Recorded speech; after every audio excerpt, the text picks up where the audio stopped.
wonderful people out there. Welcome back to another episode of Healthy Habits. My name is Michael Serpal, and this week we'll be looking at a day in the life of a professional athlete. And who better to guide us than our very own star performer in the RMIT Redbacks inaugural men's Big V season, the lucky number 7, the man who always gave me unbelievable highlights to call on game day. I introduce to you Steve Coffey. Steve, welcome to you. Now, in a perfect world at this time of the year, I would be calling your brilliance on the basketball court. Coffey has a shot from downtown. Coffey for free.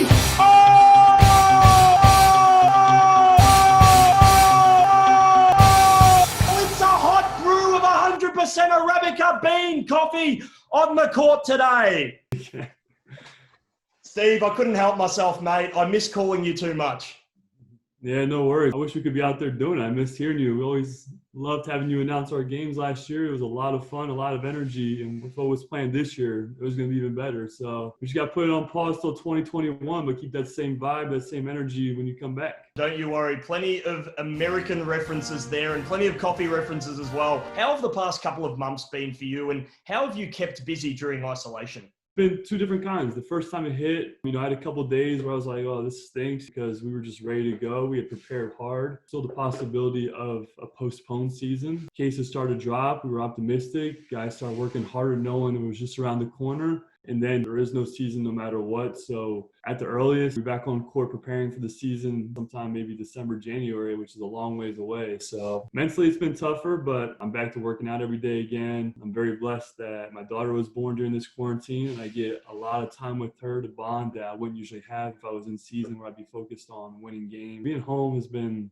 the biggest benefit out of this. Her and I have been able to develop a relationship that we wouldn't have the same way if I was in the gym every day at work and stuff. So as much as it hurts, as much as I miss being on the court, there is a silver lining that I'm looking at. I'll never get this time back in the same way. So just making the most of it that way has been very helpful. For all those students out there who may not have had a chance to get to the Big V basketball last season, tell us a little bit about who you are, your current role with RMIT, and a bit of a background about the history of your career so far.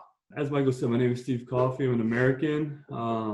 Grew up right outside of Philadelphia in Reading, Pennsylvania. Now, when I do go home, which isn't very often, it is Dallas, Texas, which is where my wife is from. Started out my career in Morocco, went through Jordan, Palestine, Israel, France, Spain, Vietnam, and then last year ended up here for the inaugural season of RMIT's Big V. Loved it, had no desire to go anywhere else. The life outside of basketball that's been developed here, this is the spot we want to settle down at as long as possible. The support system here has been unreal, especially through this quarantine. The staff at RMIT have been nothing short but unbelievable. I couldn't ask for anything better out of people like Sally Tanner and Sarah McKenna. Every day I wake up, I'm just so thankful to be here as opposed to somewhere else. I love my career in Europe. It was some of the best times of my life, playing at the higher levels and dealing with things like being able to fly to games and stuff, things you don't get to do very often, which was awesome. But at this point in my career, I couldn't ask for anything better.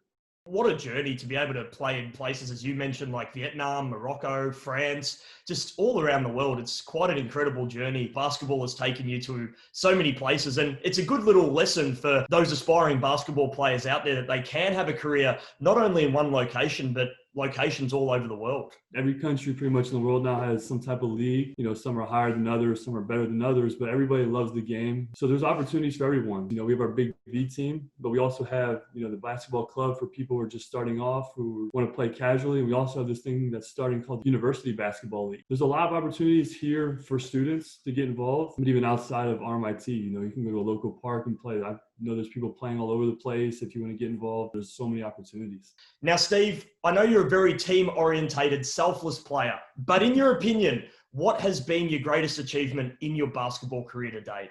There's been a couple. I'd say the first one is just the fact to be able to play professionally. Make it a job for the last 10 years has been nothing short of amazing. I'm very grateful for the opportunities given to me every year by different clubs all over the world. It's allowed me to travel and make some friends in different places. 2 guys in my wedding were from Europe. These are some of my closest friends I've developed just from playing basketball. Winning championships was never secondary. I love it. I won my first title in the Middle East back in 2010. It was just so much camaraderie and fun. Court was flooded with everybody. We had hundreds and hundreds of fans all over the place and pictures and all kinds of things. And it was just so much fun to be a part of. People that you never met, but would come to every single game and look up to you and then just come up to you and say, hey, great job. It's just a real feeling to be able to know that you're influencing people you never even met. Such a big family that's involved that I wouldn't trade for anything. Now, Steve, having spoken to many of your RMIT Redback teammates, they say you're the best preparer on the team, which makes me curious. What does a normal day look like in the life of you?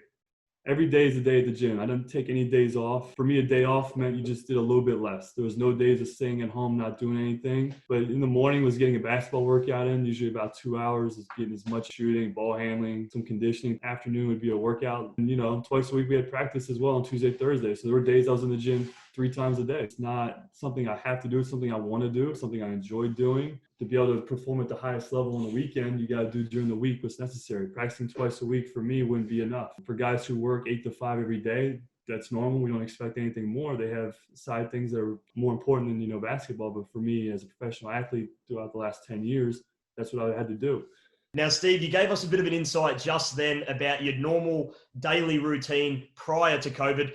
With restrictions being tightened in the state of Victoria, how has your daily routine changed since going into lockdown, and how have you stayed motivated? Staying motivated is definitely something everybody needs to figure out a way to do. Who I am as a person is self-motivated to do the best I can in whatever I'm doing, whether it's basketball, my job, raising my daughter, spending time with my wife, keeping in touch with family and friends all over the world. For me, it was just mapping out a schedule, making it something that doesn't change every day about the same time I work out. If I say I will work out when I feel like it, your feelings always vary depending on your mood, depending on your sleep cycle, depending on the weather. If you just go off of that, then it's probably going to change daily. And, once you get out of that rhythm, it's a lot harder to get back into it. The first time I had guys from the team that we met together, we'd have groups of 2 that would do their workouts. So we had someone to push you. Having that accountability is very helpful. As much as this quarantine is not fun, it is an opportunity for people to get in better shape. No one's going to have this much time on their hands probably ever again. If you want to pick up a new hobby, if you want to spend time on the phone with your family, we have in our kitchen, I'm looking at right now, a calendar that says everything that's going on. When you wake up, you know your day's set, and it really helps as opposed to just waking up and going with the flow.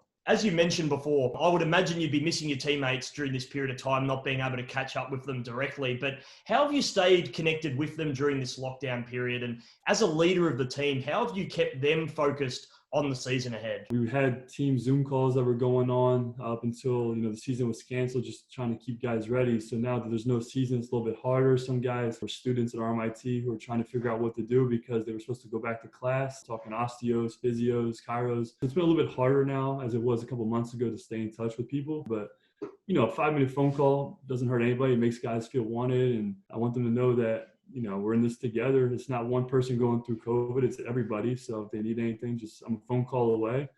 But I'd rather be proactive and call them than, wait for something to happen. How have you maintained your social connections during this period, especially with your family over in America? This has probably been the hardest one to do as family. It's definitely been hard knowing that, we have family members missing out on moments that we'd love to share with them in person. Thankful to live in a time where this does happen. 100 years ago, you couldn't call, you couldn't Zoom or anything. It'd just be letters that would take months to arrive. Zoe gets to Skype her grandparents pretty much daily, which is good. In the US right now, as you know, COVID's hitting hard. So I have family in California and Texas, 2 of the worst spots probably in the world right now. You don't want to go a couple of days or a week without calling and you get a phone call saying, hey, we're sick with COVID and this is happening. So again, being proactive and making sure that you give them, family members calls every day, just, that you miss them, that we love them, that we wish you could be there with them, and just keeping that relationship growing instead of stagnating. Finally, Steve, the last few weeks we've heard the top 5 tips from our nutrition, well-being, chiropractic, and personal training experts. And today, I am excited to introduce Steve's top 5 tips for staying in the game.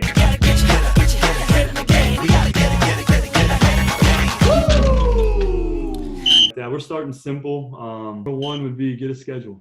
Talked about earlier, if you're just going to wing it, it's going to be very hard to stay on course. If you wake up after not sleeping well all night and it's raining and cold, odds are you're not going to do anything. If you have a set schedule that every day, at a certain time something's going on, it's going to be helpful. So that'd be the most important. Second one would be get an accountability partner, whether it's your partner at home or a friend, or family member, somebody is going to challenge you to do what you're doing. It's a lot harder to turn somebody down than to just convince yourself otherwise. Third is watch what you're eating. I know it's very easy right now. My wife and I at night, if we watch a movie, we eat popcorn, is just to get Uber Eats and things like that and just be lazy. You don't want to cook. It's totally understandable, but be careful on that. Set a limit. Fourth is monitor your sleep cycle. Sleep definitely affects everything about you, whether it's your mood, how you're physically feeling, how you're mentally feeling. Turn that phone off, electronics off at a certain time, and don't touch them until the next day. And you're going to feel better. You're going to be more motivated to go for a walk, to get a little workout in, to call somebody because you're feeling better. You can't emphasize sleep enough, how much you need it. And the fifth one is stay in touch with people that matter to you. After getting off the phone with my dad or my brother or something, you definitely feel better because you get to spend time with someone you care about. If you're just isolating but not, reaching out to people,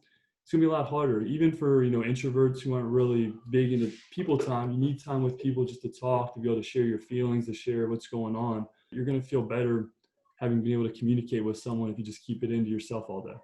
And Steve, where can our lovely viewers find you if they have any further questions about the topics that we've discussed today? You can add me on Facebook, just the name Steve Coffey, on Instagram, hotcoffee9, email address, steve.coffey@rmit.edu.au. I'm available for anybody, anytime if you need to talk, if you want tips on basketball, on working out, anything, anytime during the day from 8 a.m. till 8 p.m. I'm available to anybody who needs something. Steve, is there any other additional points you'd like to add or any final messages you'd like to leave with our viewers today? We want people that are students to get involved. If you're, an intern and you need to do video or photography, we'd love to get you to come on board and be a part of the journey. So we're trying to expand this. The RMIT is not just the basketball Big V team that's separate from RMIT. We want as many people involved in it as we can. So this is a destination where students come to study, to be involved with the basketball program. If they want to play in some capacity, we can provide that as well and just make it somewhere that people want to be. It's a very, very welcoming community. I know that firsthand. There are, as you mentioned, Steve, some really, really great opportunities for all students from all walks of life to get involved. Yeah, some of it could be volunteer. You just want to be a part of it, but some of this can go towards your major. If you're a videography major, let us help you get credits and do what you can to help you graduate.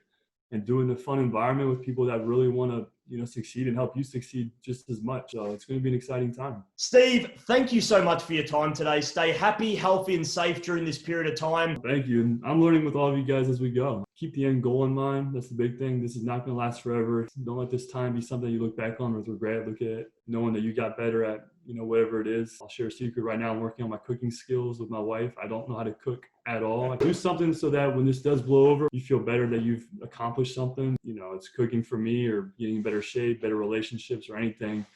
But don't let this time go to waste. You heard it first here on Healthy Habits. Watch this space because Steve Coffey, our RMIT Redback superstar, might be releasing a cookbook in the coming months. And we look forward to seeing the RMIT Redbacks back out on the court in 2021. Thanks, Michael. Remember, you can find all of our new episodes of Healthy Habits via the RMIT Sports website, Instagram page at RMIT Sports. And if you want to follow my super healthy social presence, you can find me on Instagram at Sir Positivity. Thank you so much for watching another episode of Healthy Habits. We'll see you again next week. Goodbye.